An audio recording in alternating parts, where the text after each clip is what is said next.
We're going through 2 Samuel and 1 Chronicles this evening. Go ahead and turn to 1 Chronicles 11. The two are going to parallel, and we'll talk about that in a second, how we'll handle going through these parallel accounts. But real quick, we'll go through our outlines of the book of 2 Samuel and 1 Chronicles. Last week when we started 2 Samuel, we said it divided into four major sections. The first of those was David's reign over Judah. That's what we covered last week. That's when he's just over Judah. Because remember, it's in not till the text we are in today that he's going to become king over all Israel. Because one of Saul's sons was ruling over all but Judah for a time. And then, starting tonight and going through chapter 10 of 2 Samuel, is his reign over Israel. Now, he reigns over all Israel through the end of the book. But in chapter 11, a significant event happens that marks a stark contrast in the life of David. And that's his sin with Bathsheba.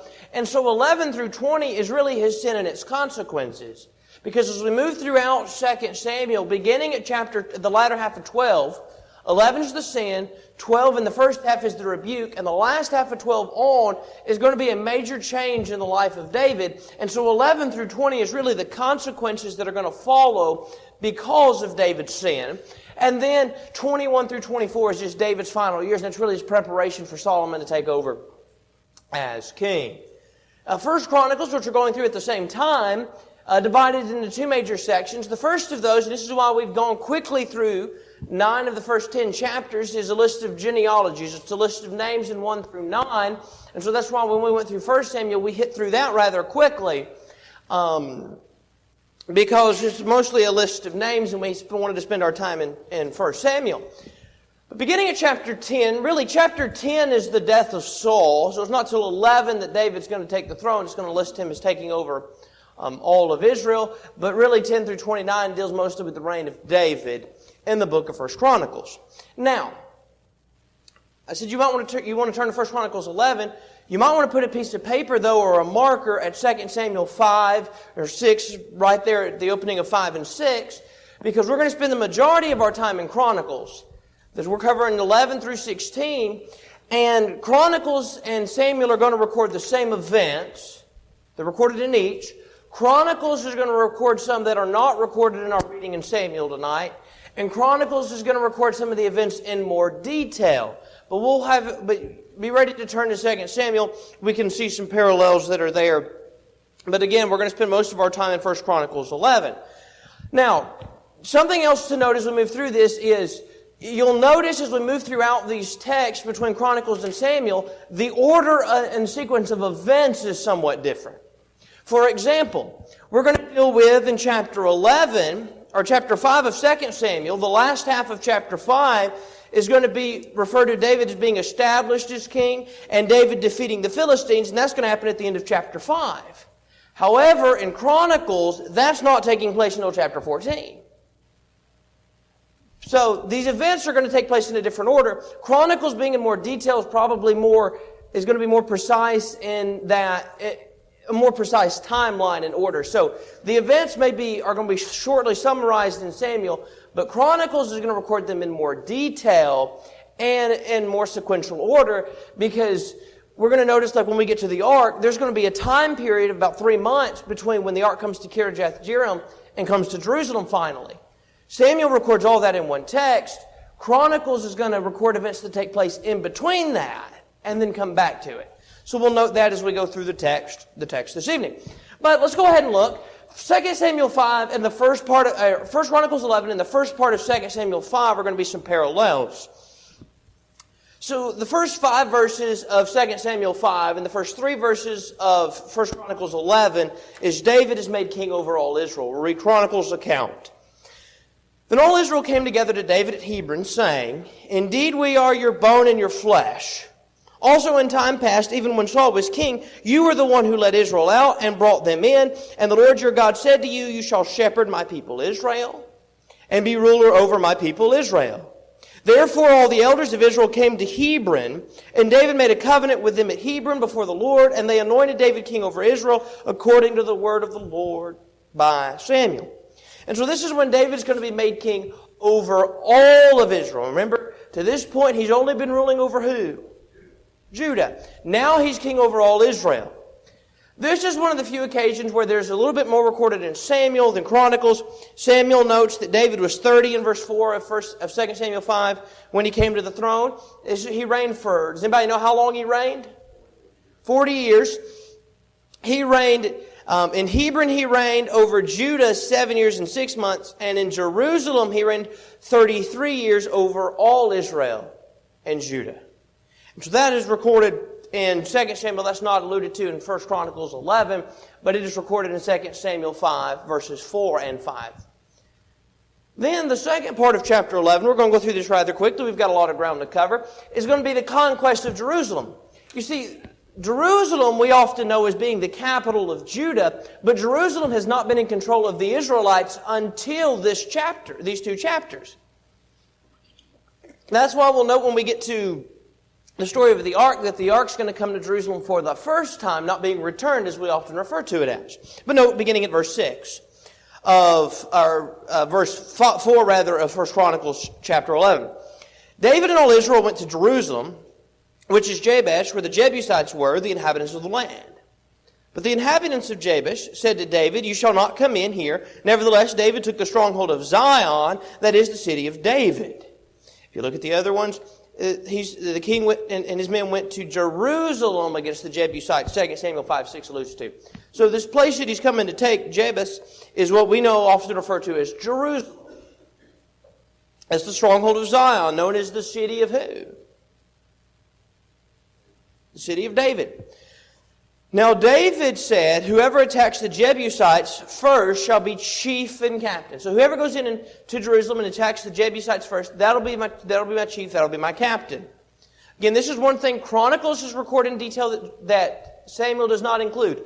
Who went up and was the first to attack? Joab. Joab, the son of Zeruiah, went up first and he became chief. And so that's recorded first in Chronicles. So if you're trying to follow along, Chronicles records that. 2 Samuel does not allude to that, but it is recorded here in Chronicles. So David went in verse 7 and dwelt in the stronghold, therefore they called it the city of David, and he built the city around it from Milo to the surrounding area. Joab repaired the rest of the city. So David went on and became great, and the Lord of hosts was with him.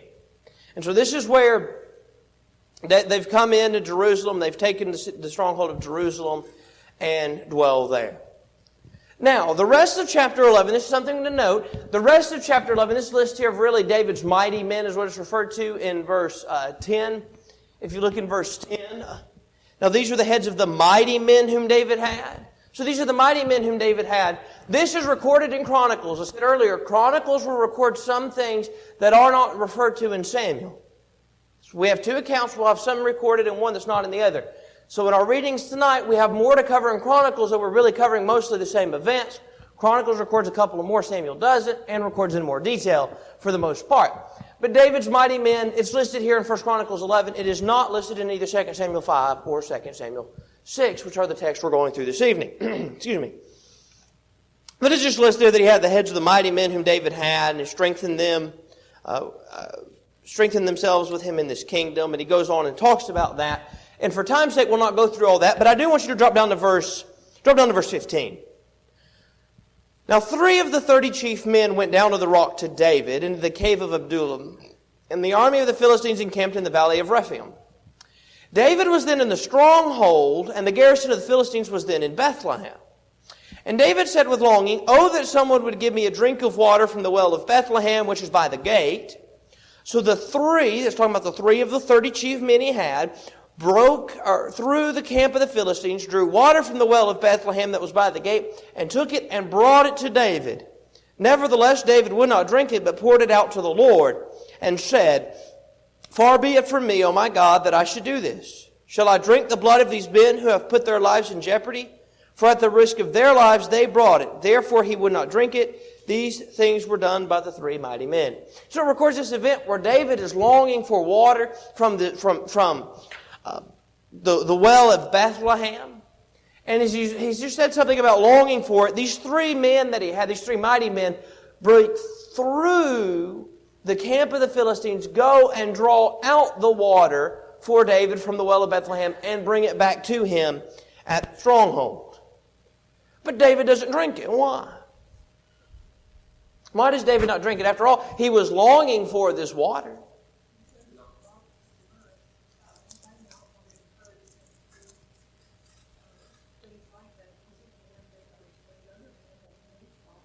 And the point is bought with their blood.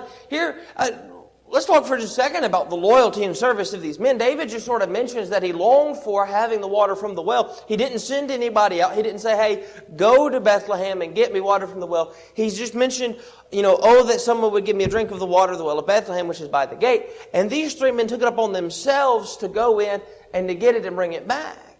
That shows, hey, if the king their thought was, if the king wants water from the well of Bethlehem, we'll put ourselves in harm's way to go get him water from the well of Bethlehem and bring it back. And so David pours it out as a sacrifice because he makes the point, far be it from me, O God, that I should do this. Shall I drink the blood of these men who put their lives in jeopardy? For at the risk of their lives, they brought it. They put themselves in harm's way to break through the camp of the Philistines and get it and bring it back to David. And so he pours it out as a sacrifice. It's showing here to us the loyalty of some of these men that David had, that they would do such a thing to break through the camp of the Philistines and to go get this water for David. Now, we'll skip on down to chapter 12 of 1 Chronicles. 1 Chronicles chapter 12. Really two main things in this text. We're going to have the growth of David's army in 1 to 22 and 23 through 40. It's just talk about his army again in his early reign. So, these were the men who came to David at Ziklag while he was still a fugitive from Saul, the king of the son of Kish. And they were among the mighty men, helpers in war, armed with bows, using both the right hand and the left, and hurling stones and shooting arrows with the bow. They were of Benjamin, Saul's brethren. The chief was, and it goes on and starts listing the men that he's got, going all the way through, down to verse 22. In verse 23, starting the second section, it said, these were the numbers of the divisions that were equipped for war and came to David at Hebron to turn over the kingdom to Saul according to him. Over the kingdom of Saul to him according to the word of the Lord. And then it lists those men in chapter 12, in the latter half of chapter 12. So you've got men that were really, here's how his army was growing, those that were coming to him early on. Here are those when he began to reign that were handing the kingdom over to David as he's still at Hebron, listed in the last half of chapter 12. And so these two chapters are really a list of names of these men. I do want to note something, though, in verse 38. 1 Chronicles 12 and in verse 38. And then we'll really get into where we'll spend a lot of our time talking about the ark being brought to Jerusalem. Verse 38 says, all these men of war who could keep ranks came to Hebron with a loyal heart to David, king of Israel. And all the rest of Israel were of one mind to make David king. The reason this transition from one of Saul's family being in power over part of Israel while David's over Judah, and then him taking over all of it, was they were all of what, according to verse 38 of chapter 12? The rest of Israel was of what? One mind to make him king. If you'd have had, that's not saying necessarily that you might have had a person over here that may have said, hey, I don't think we should keep it with the family of Saul. But for the people as a whole were saying, hey, David is the one to be king. He was anointed. Samuel, all the way back, Samuel's anointed him as king long before. So David is the one to be king. And so the reason that there's sort of this peaceful transition for the whole kingdom to come to David is they all had one mind to make David king. So that made that transition to making him the king peaceful. And then again, we also see about the people that come to him and serve him. These men that he has, these mighty men, they served him with what? First half of verse 38. A loyal heart. So, when you go to the story that we read back in chapter 11, where you have these men that break through the camp of the Philistines to go get water from the well of Bethlehem and bring it back to David, these are people that serve David with a loyal heart. And if that's what David wanted, that's what they were going to do for David. They were loyal to David. And so that's how they're described in verse 38. The men following him, the men of war, were loyal to him. And all of Israel was of one mind to make him their ruler. And that's why there's this peaceful transition of power as it comes over to David. And David is going to become king over all of Israel. Let's go to chapter 13 and go ahead to 1 Chronicles 13. This is paralleled with the first part of 2 Samuel chapter 6. So again, something to note with this, outside of chapter 12, really there are parallels between, and in section 11, there are parallels between something in Samuel and something in Chronicles, though Chronicles may record it in more detail. For example, chapters 13, chapter 15, and chapter 16 are more detailed accounts of what is recorded in 2 Samuel chapter 6. 1 Chronicles chapter 14 is going to be a more detailed recording of the very end of 2 Samuel chapter 5. And so, we'll parallel those in a moment. We'll parallel the two. We'll parallel these passages as we go through. Except for 1 Chronicles 16, it is in a much greater detail than 2 Samuel chapter 6. So we'll go through it separately at the end. But let's look at some of these parallels. 2 Samuel 6, 1-5, and 1 Chronicles 13, 1-8. This is the decision to bring the ark to Jerusalem. Look at verse 1 of chapter 13. Then David consulted with the captains of thousands and hundreds and with every leader. And David said to all the assembly of Israel, if it seems good to you, and if it is of the Lord our God, let us send out to our brethren everywhere who are left in the land of Israel, and with them to the priests and Levites who are in their cities and their common lands, that they may gather together, and let us bring the ark of our God back to us, for we have not inquired at it since the days of Saul. Then all the assembly said they would do so, for the thing was right in the eyes of the people. So David gathered all Israel together from Sihor in Egypt to as far as the entrance of Hamath to bring the ark of God from Kirjath-jearim. And David and all Israel went from Bela to Kirjath-jearim, which belonged to Judah, to bring up from there the ark of God the Lord, who dwells between the cherubim, where his name is proclaimed. So they carried the ark of God on a new cart from the house of Abinadab, and Uzzah and Ahio drove the cart. Then David and all Israel played music before God with all their might, with singing on harps, on stringed instruments, on tambourines, on cymbals, and with trumpets. All right, let's think about that for just a second. As we go through and we have these parallels recorded for us, this passage that's making in 1 Chronicles paralleled with 2 Samuel chapter 6, there's something very important we need to note. First of all, the decision is made that Israel's going to do what? Move the ark. They haven't inquired of it since when? Since the days of Saul. If you're following a chronology here, David's already in Jerusalem. He's reigned at Hebron for how many years? 7 years at Hebron. We're in Jerusalem now, which is where they're bringing the ark to. We don't know how long he's already been in Jerusalem. And it was back in the days of Saul prior to that, and we don't even know when in the days of Saul that they'd acquired of it. But probably, with the way Saul's reign went, something that may have happened probably very early on in the reign, though we don't know specifically. But we know this, even if they inquired of moving the ark at the end of the reign of Saul, it's been at least 7 years since that has happened. But again, probably something that happened very early on in the reign of Saul. And how long did Saul rule? 40 years. Remember this, when you come down to the United Kingdom and your 3 kings, the United Kingdom lasts for 120 years. The 3 kings are Saul, David, and Solomon, each reigning for 40 years. So each of the 3 kings of the United Kingdom all reign for 40 years. So it's easy to remember. Each of the 3 reigned for 40 years, 120 years total. The kingdom was united. Now, it's been a while since they have inquired of bringing it back. So David brings the people together and they say, hey, let's bring the ark back to us and let's bring it to Jerusalem. Now, I said it earlier, I alluded to this, but it's important to note, often we refer to this as bringing the ark what? Back to Jerusalem. But remember, the ark has never been in Jerusalem.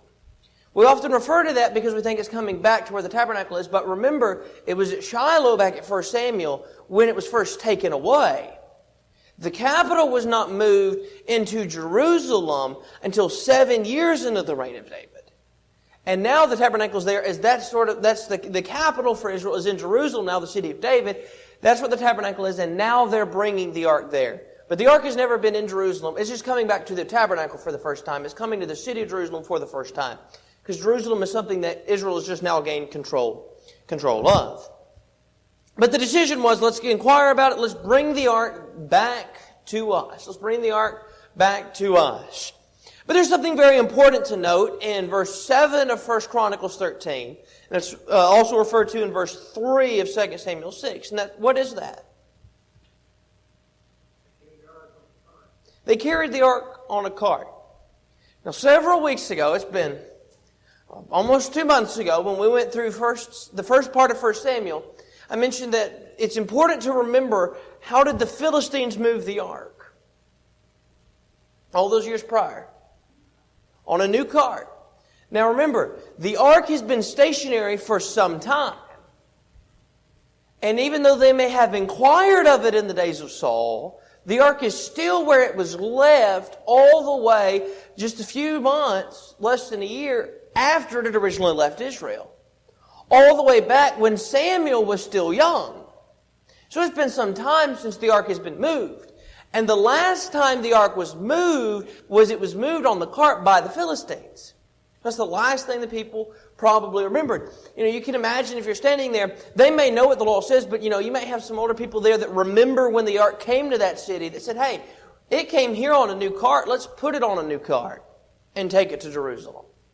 But they decided to do it the way the Philistines had moved the ark many years prior, not the way that God had prescribed for them to move the ark. That's important, because we're going to see that later on when we get into chapter 15.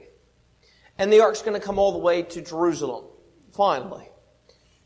But it's also important to note that the ark was moved improperly, because we remember this chapter for what's going to take place afterwards. Remember both chapters for what takes place in 9 to 14 of 1 Chronicles 13 and 6 to 8 of 2 Samuel 6. Look at beginning at verse 9. Yes.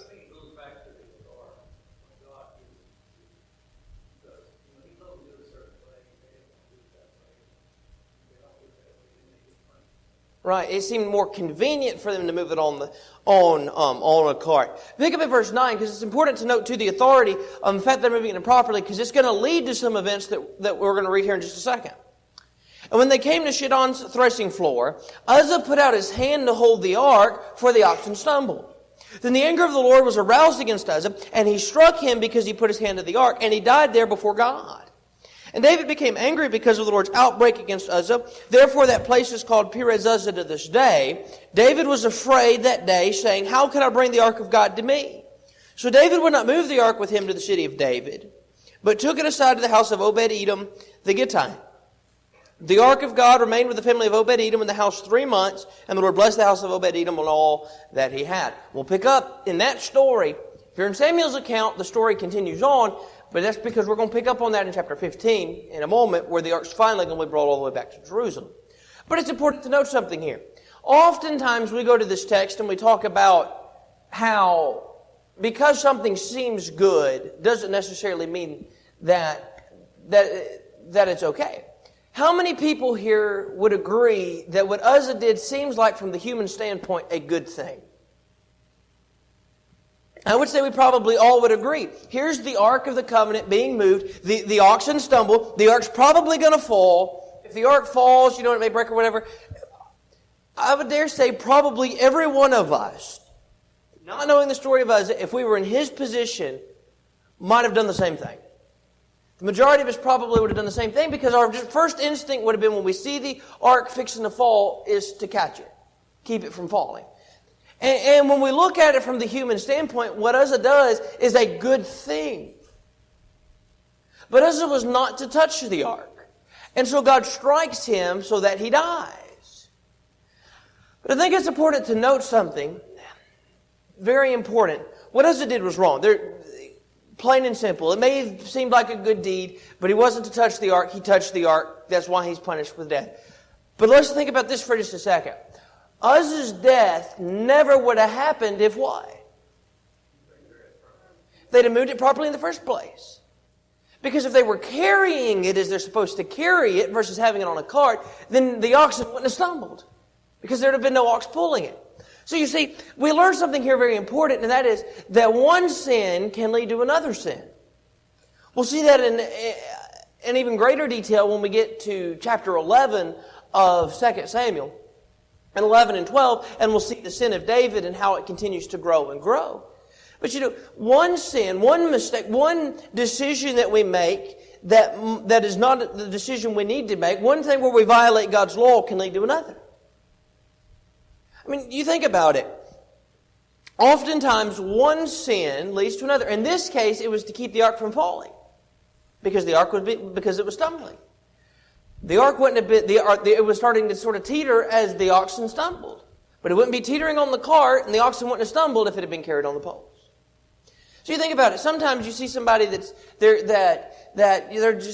just guilty of sin after sin after sin after sin, and you sort of think, how did it get here?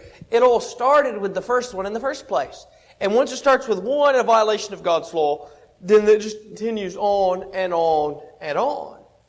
Because once you violate God's law once, what's going to stop it from happening a second time, or a third time, or a fourth time, and so on and so forth? So one sin can lead to the other if not properly dealt with in the first place. Could you imagine if the people had said, hey, let's put it on a cart, and they put it on a cart and they started moving it, but then, one of the priests comes and says, hey, that's not how we're supposed to move the ark, and stops them before they ever get to the threshing floor where the oxen stumble. Then they would have stopped and they would have gone on. If they'd have dealt with it, even after it had started to take place, if they'd have dealt with it before it ever got that far. But when it wasn't dealt with, it eventually led to the oxen stumbling, the ark starting to fall as they're reaching out to touch it.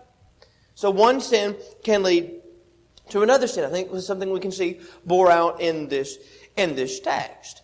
But now let's move on to chapter 14 real quick of 1 Chronicles. And again, this is kind of confusing. If you're trying to follow along in Samuel at the same time, I've got mine split on my iPad here with one text on one side and one on the other. We're jumping back and forth. The sequence of events is different from book to book.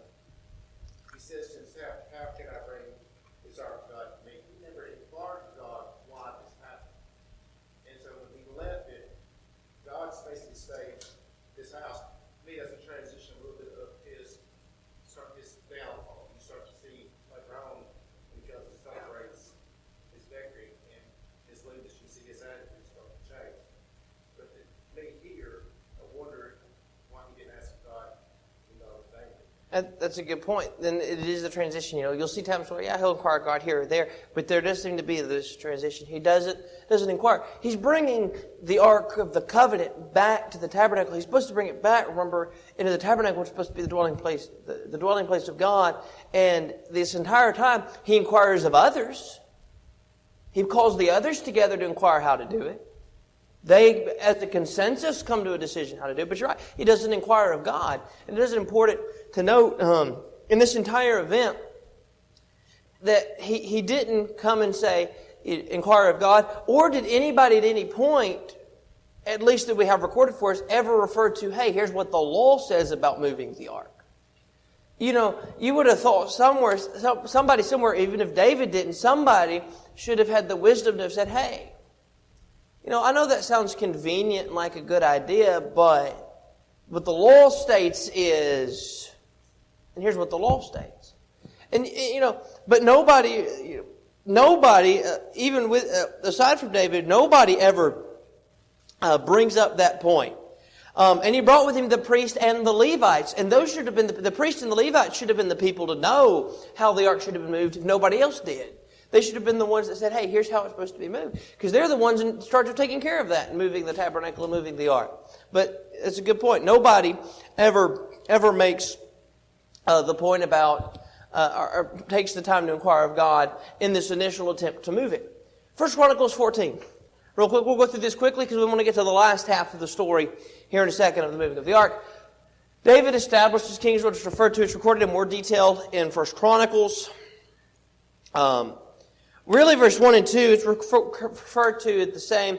3 is going to list some of the wives of David. But here on verse 1 of 14, King of Tyre sent messengers to David and cedar trees and masons and carpenters to build him a house So David knew that the Lord had established him as king over Israel, for his kingdom was highly exalted for the sake of the people of Israel. It's important, verse 1. Okay, sometimes, if you're reading through and you don't know what's taking place later on, we could read over 1 and 2 and just sort of pass over it. There was a house built for David. That's important because what are we going to see in 2 weeks? Because we have our meeting next week. What are we going to see in 2 weeks? David wants to build what? A house for God. And you're first to the fact that he has what? A house. That house is built here in chapter 14. By the way, the king of Tyre sends the messengers and cedar trees with masons and carpenters to build him. The cedars of Lebanon, the cedars over there that would be near Tyre and stuff, those were just outstanding wood to make for building. It would have been a very nice house that was built for David. And so here David has this house built for him, and it says that he knew that the Lord had established him, in verse 2, as king over Israel, for his kingdom was highly exalted. Beginning at verse 3, it just lists that he took more wives, and it lists those through verse 7. Verse 8 through the end of the text, David defeats the Philistines. Nothing new. He defeats the Philistines time and time again. He was a thorn in the side of the Philistines. But verse 10 is important to note. This is one of those times that David goes back and does inquire of God, shall I go up to the Philistines? Will you deliver them in my hand? And God told him to go up, for I will deliver them into your hand. And so they did defeat them in verse 11. But it's important to note David's response. God has broken through my enemies by my hand like a breakthrough of water. He does here in verse 11 give the credit to who? He gives the credit to God. It's important to note he does go up and give the credit to God here in verse 11 for what takes place. Verse 14, which also parallels with verse 23 of 2 Samuel 5. Again, I know this is confusing. It's not recorded sequentially. So 14 is the same as the last half of 5. He inquires of God again. God told him not to go up, but circle around them and come upon them in the front of the mulberry trees. And David does exactly what God had commanded him to do. And that's important to note because he follows God's command and he is victorious. Because he followed what God told him to do. Verse 17 of chapter 14, and the fame of David went all the land, and the Lord brought the fear of him upon all nations. But look at chapter 15. We'll look at 15 real quick. Again, it parallels with 2 Samuel. The ark is brought to Jerusalem in 2 Samuel 6, 9 through 23. Really, that's what the entirety of 15 and 16 are about, is the ark coming to Jerusalem. So, really, 9 through 23 of 2 Samuel 6 parallels with the entirety of 1 Chronicles 15 and 16. But let's look at 15. Here, the decision was made to properly bring the ark to Jerusalem. That's important. Remember, we see here in chapter 6's outline, because this reflects chapter 6. Remember, these first 8 verses parallel with chapter 13. The outline is the same, except there's more verses recorded in 13 of 1 Chronicles. But remember, they have already made the decision 3 months prior to bring the ark to Jerusalem. That's what we talked about. They did it wrong by doing it on the cart. The decision had been made to bring it to Jerusalem, but now this is an important decision because now they make the decision to do it properly. Look, beginning at verse 1. David built houses for himself in the city of David and prepared a place for the ark of God and pitched a tent for it.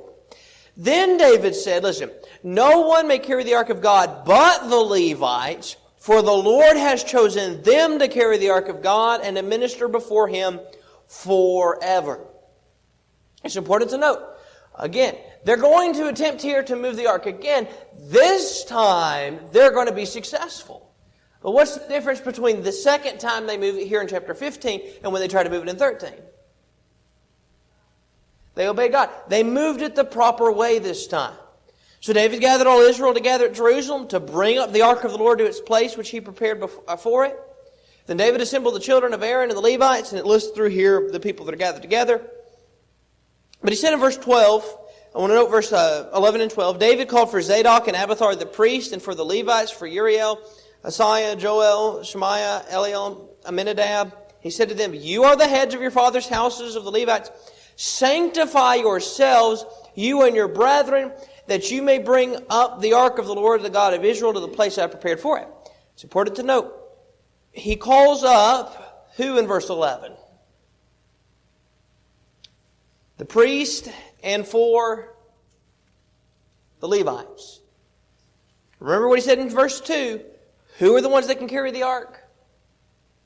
It's the Levites. So that's who he calls up in verse 11. Verse 12 is important. He tells them to do what with themselves before they bring it up? Consecrate or sanctify yourselves, you and your brethren, that you may bring up the ark of the Lord to God to the place that I prepared for it. You know, the moving of the ark, they're moving the ark back to the tabernacle. They're bringing the ark to Jerusalem.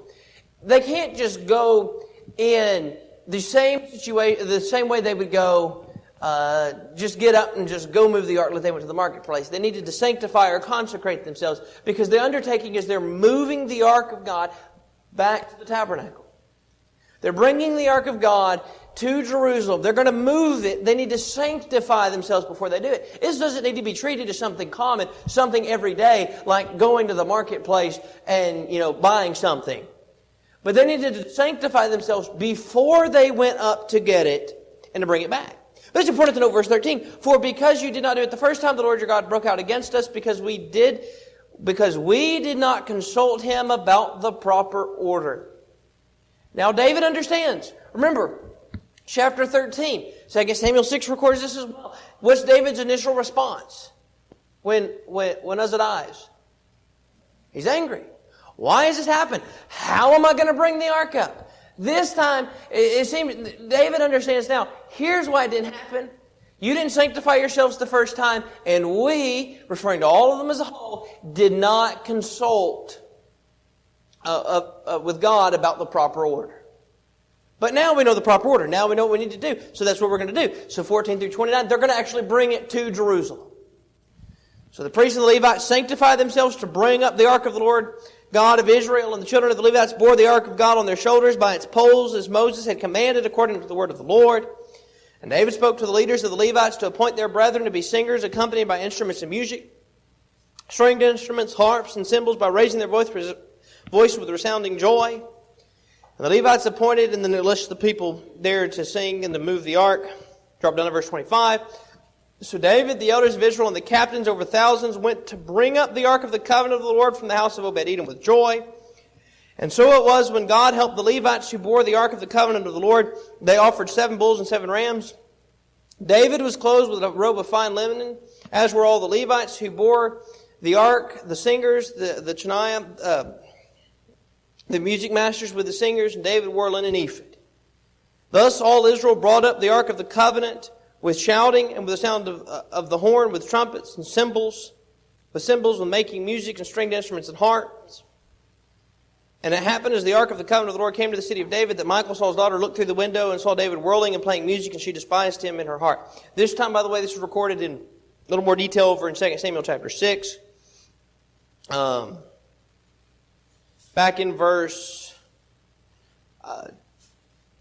Backing up to verse 16. Now as the ark of the Lord came to the city of David, Michal, Saul's daughter, looked through the window and saw King David leaping and whirling before the Lord, and she despised him in her heart. And then more details recorded in verse 20 of 2 Samuel 6, that David returned to bless his household, and Michal, the daughter of Saul, came out to meet him and said, "How glorious was the king of Israel today, uncovering himself today in the eyes of the maids of his servants, as one of the base fellows shamelessly uncovers himself." So David said to Michal, "It was before the Lord who chose me instead of your father and all his house to appoint me ruler over all the people of the Lord, over Israel. Therefore I will play music before the Lord, and I will be even more undignified than this, and will be humbled in my own sight. But as for the maidservants of whom you spoke, by them I will be held in honor." Therefore Michal, the daughter of Saul, had no children at the day of her death. And that's recorded for us in 2 Samuel 6 in more detail than it here is in 1 Chronicles chapter 15.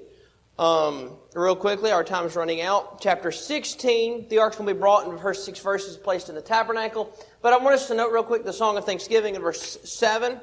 Time will not permit us to go through the line, every bit of this. But I want to know something. The passage referred to here in 1 Chronicles chapter 16, verses 7 through 36, has some accounts recorded in the detail for, or is recorded as well, different portions in different psalms. So the wording may not be completely identical, but if you go from a passage here in 1 Chronicles, you can find a psalm that parallels to it. Here's how that divides up. 1 Chronicles 16, if you want to write this down, I'll go through this real quick for you to note.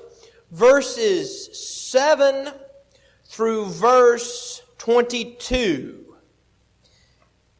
Parallels with Psalm 105, 1 through 15. So verses 7 through 22 to Psalm 105, 1 through 15. Verses 23 through verse 33 to Psalm 96, 1 to 13. So 23 to 33 is Psalm 96, 1 to 13. These others, there's maybe more accounts recorded of them.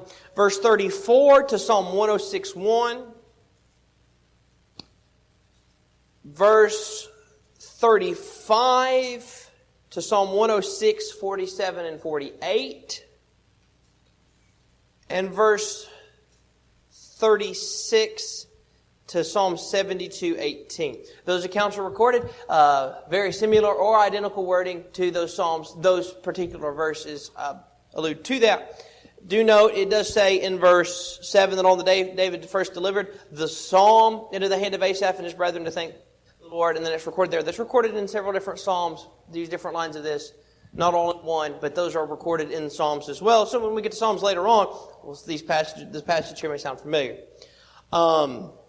He talks about seek the Lord in His strength, seek Him, His face evermore in verse 11.